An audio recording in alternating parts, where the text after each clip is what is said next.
But Brandy did not like that video at all.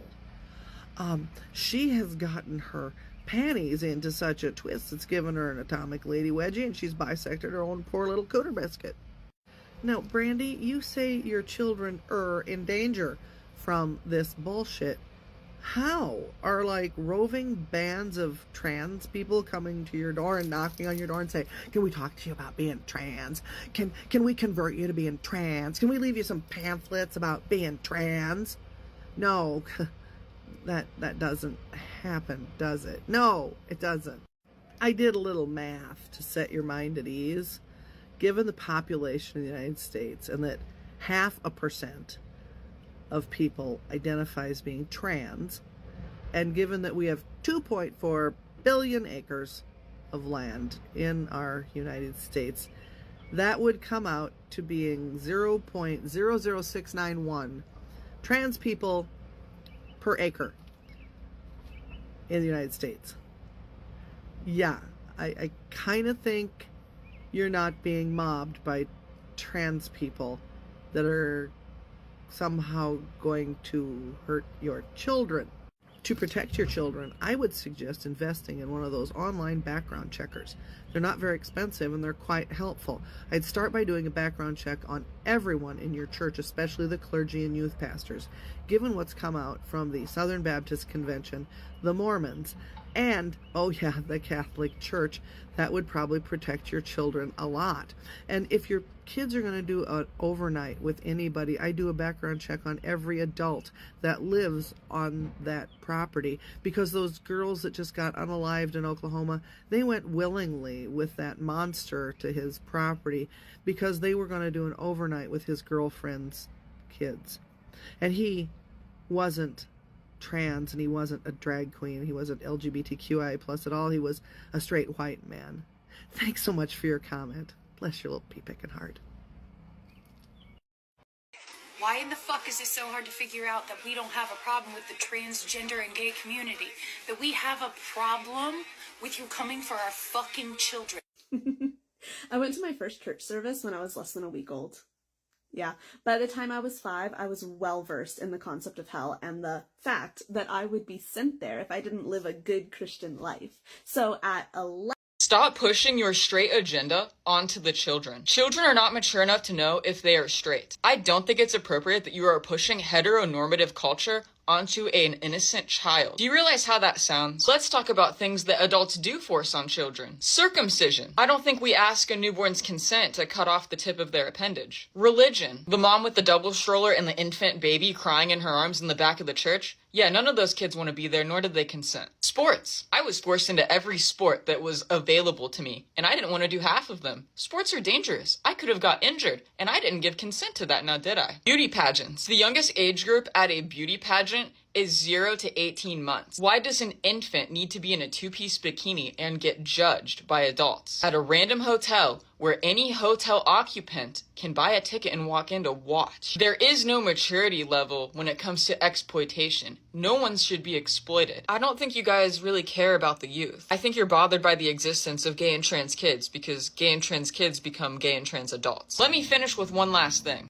I just think it's so funny that you're calling LGBTQ people toxic, that you're calling my community toxic while being toxic for no reason, because you commented and you said I could reply. You know, you told me to go for it. There are bad folk in every community, but the majority of LGBTQ people are the kindest souls I've ever seen. I cannot say the same about the majority of straight people. I just can't. This is the prime example why. Because this is how they treat us. Be kind. It's free. Just not everyone has the capability.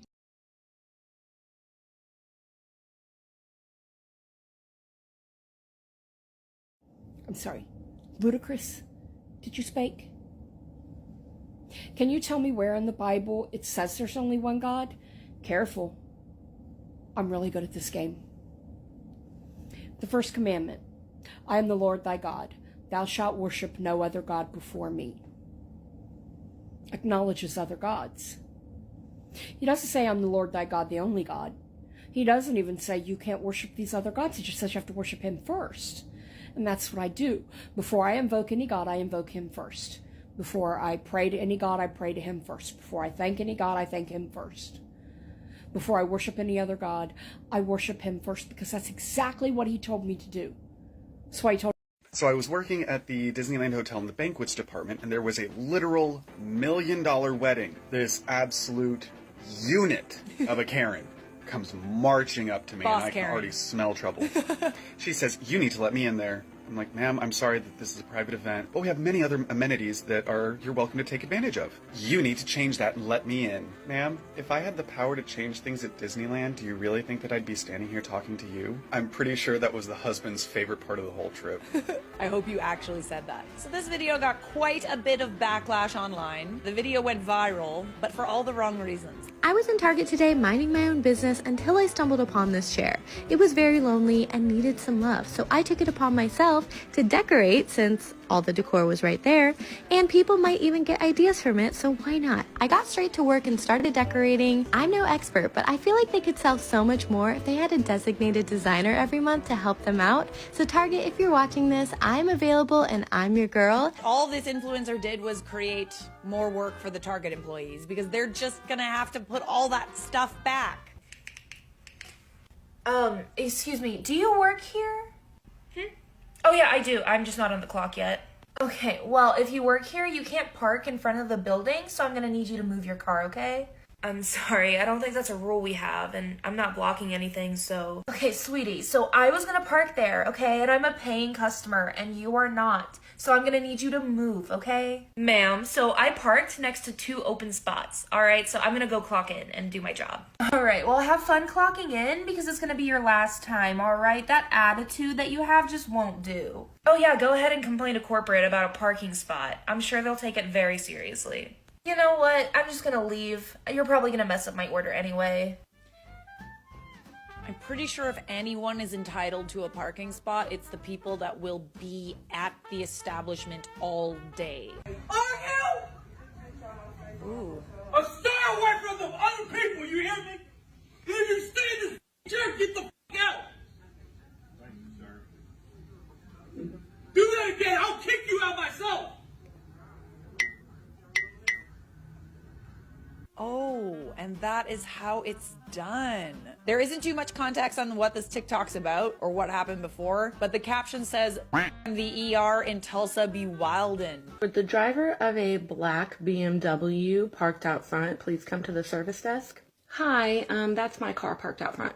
Okay, but can you move it please to a regular parking spot because you're parked in a fire lane and cars are not allowed to park there. Last time I checked, I was in here every single day, so I should be allowed to park wherever I want. Well, it doesn't really matter how often you come in here. That lane is reserved for fire trucks and other emergency vehicles only. I spend enough money in here, so I'm going to park wherever I want to. Okay, that's fine. I have no problem calling a tow service. I'm calling the police right now for harassment. Okay, tell them I said hi. You need to go ahead and get your manager up here too because you're about to lose your job. Can I have a member of management to the service desk for a code Karen, please? Yeah, again, you guys are going to love this. Code Karen! So earlier today, this guy and his wife came in to do a return, and so I put it through the computer, but then the computer declined it because it's been over 90 days, and we have 90-day return policy.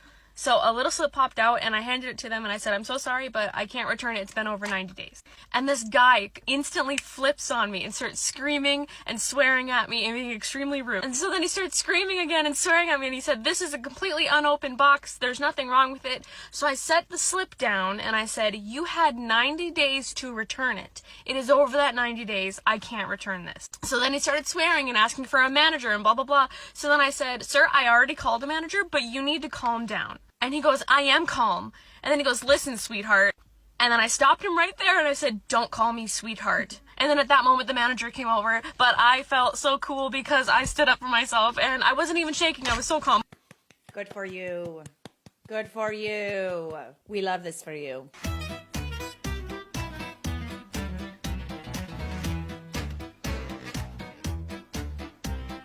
Oh. Well done. Who parks like that? Like, seriously? New customer calls 17 times and texts 9 times. It's a bit much. Clown, are you going to answer me? If not, so I can go somewhere else that will value my time. Hello, sorry, I'm really busy. I only respond to text message and then I respond in the order I received them. How can I help you? That's dumb. I need a facial this Friday. Can you make that happen? Let me know now. No, I'm not available. I just sent you my availability. If I book for one of those days, I'm gonna need a discount for not having the spot I want. I live in Vancouver, Canada, which is right near the border, and I was just at a pizza shop and a guy goes to pay with an American bill. And she's like, sorry, sir, we don't take American. And he was like, what do you mean you don't take American? She's like, we only take Canadian currency here. And he was like, what's Canadian currency? And she goes, we have our own dollars. And he was like, I have dollars. I piped up and I was like, sir, in different countries, they use different money. And you can only use their money in that country. And he was like, what? So you mean I can't buy stuff here with American money? Yeah! What? Karen, walk of shame. This entitled jerk skipped about 40 minutes of the line, then tried to argue his way out of all the line just to be denied. Hundreds of people waited for over an hour to get on the ship, but he thought he did not have to. He refused to wear a mask, as you can see, even though everybody else in line has one. Then in the Dominican Republic, he also refused to wear a mask, even though everyone else had to, including his wife. He seems blissfully unaware of how entitled he is. Blissfully unaware. That's the thing. Entitled people think they're in the right. Remember, guys, the world don't owe you. Is this what we're doing now? Is this literally what we're doing now? First, you lie to vulnerable women about don't get the vitamin K shot. It's poison. Babies die if they don't get that. They die. And now we've moved on to Rogam? There are people on this fucking app telling women not to get the Rogam shot. Rogam isn't a vaccine. It doesn't suppress your immune system. It gives your body information so it doesn't attack a fetus that's got a different blood type. Do you know what happened before Rogam? They died. Pregnancies lost and babies died. That's it. That's the TikTok. There are people on this app who are trying to kill you. Rogam saves your baby's life. It will save your life. Stop listening to these fucking people. Listen to medical professionals and not fucking TikTok. If you want to know what it's like to be part of the 15% of autistic people that are in the workforce, here's an idea of what it's like. This is a conversation that actually happened at work today. Hey Ren, whenever you prepare these items for service, will you please only do 12 at a time? Oh yeah, for sure. I did 12 today, was that okay? Well, we already had some up front when you made these. Oh, I see. Okay, so you want like 12 total. So like if we have 4 up front, you want me to make 8. Does that sound right? No, I think that if there's less than 8 up front, we should make 12 more. Oh, okay. Well, today there was 4 up front, so then I made 12 more. So is that correct? Is that what I should be doing? I just think it's really important that we have pars for these things so that this is streamlined and so that these remain fresh and our customers are getting fresh products. Yeah, I totally agree with you. I just want to make sure that I'm doing the right thing, so I'm just trying to clarify so that I know exactly what you're looking for so that I can do it right. Yeah, we just we need pars on things so that things are easier for, the new hires and easier on the weekends and stuff. She walked away and that was the rest of the conversation. And a lot of the time I am seen as confrontational or combative because of these kinds of interactions, which happen at every job I've ever had. And I just don't understand because I feel like I'm being professional and I feel like I'm asking genuine questions to do my job better. And then I get in trouble and I don't know if I will ever comprehend what's going on there or why it's a problem. But I know that other people experience this every fucking day and it sucks. Elon Musk just casually came out in favor of child-free people losing their right to vote. Almost immediately after I filmed this video, the whole thing got a lot more interesting on Twitter. Ashley St. Clair has responded, and if you don't know who that is, she is the author of a anti-trans children's book called Elephants Are Not Birds, which is just as bad as it sounds. First, she flat out denied that Musk was in support of removing child-free suffrage, which I read the tweet. seemed like he was in support to me, and agreed that child-free people have no legitimate reason to care about the future of the state of the world because they lack purpose and something called sacrificial love.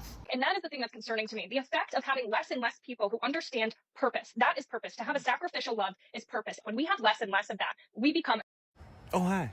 I'm a concerned parent in North Texas, and I'm absolutely fed up with all the indoctrination in public schools that I've seen zero evidence of in real life, but have been repeatedly screamed at about by the very trustworthy people on my TV who recently paid out almost $1 billion in a settlement for blatantly lying to me about election fraud. Texas legislators heard the concerns that these people told me I have, and in order to fight indoctrination and get us back to basics, they passed Senate Bill 763, which would allow school districts to hire religious chaplains in place of school counselors using money set aside for school safety and security. Oh, you wanted to use the safety and security money to hire more security officers?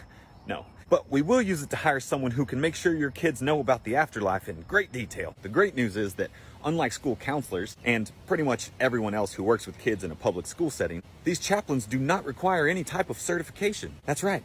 In order to protect our kids from indoctrination, the state of Texas will allow just any old buddy to take your son or daughter aside and proselytize to them directly. Now, as can be expected when there's an attempt to give so much control back to the parents, the Democrats had to meddle with this bill and try to amend it to allow parental consent before a chaplain could meet with your child. Luckily, the Republicans blocked that nonsensical requirement. Parental consent? It's not like we're talking about something truly dangerous like reading a book. This is just your child meeting alone to have potentially vulnerable conversations with an uncertified adult chaplain. And we all know, religious leaders have a centuries-long reputation of being beyond reproach when it comes to their treatment of children. They did manage to amend the bill to require background checks and prohibit registered sex offenders from serving as chaplains. Thanks a lot, wokesters. Bureaucracy in action.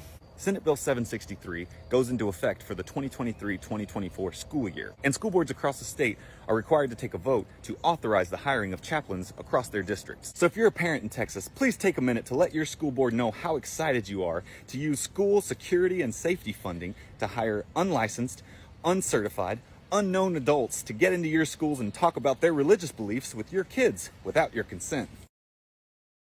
Good evening. Thanks for joining us on Tucker Carlson Tonight. I am your host, Tucker Carlson, and tonight we're going to be discussing the shocking news out of, where else? Chicago, where more than 450 Catholic priests were implicated in sex crimes against children. Joining us to shed some light on this situation is fellow Cox News host Jandis Growins. Good to have you with us, Jandis. Thanks for having me, Hucker, and it's actually pronounced Jaundice Growins. My mistake, Jaundice. Now, I wanted to ask you, have you had a chance to look through the list that was released by the Archdiocese there in Chicago? And if you had kind of noticed the same commonality that I had. I did read the list, and I did notice the same common... You know what? Let's not beat around the bush, Hucker. I know it's not politically correct. It's 2023, but let's call it for what it is. They were white people. They were middle-aged to old white men. And really, we have to ask ourselves, what's going on in the white community? I am sick, as a fellow white person, of having people come to me and ask, did you see what happened in Chicago? I did, okay? And we have to do better. Whoa! You said it, not me. I did say it, and I'm not going to apologize. We as white people have to come together as a community and say, when is enough going to be enough? If you ask me, it starts in the home. When you look at the culture, you have TV shows like Dance Mom.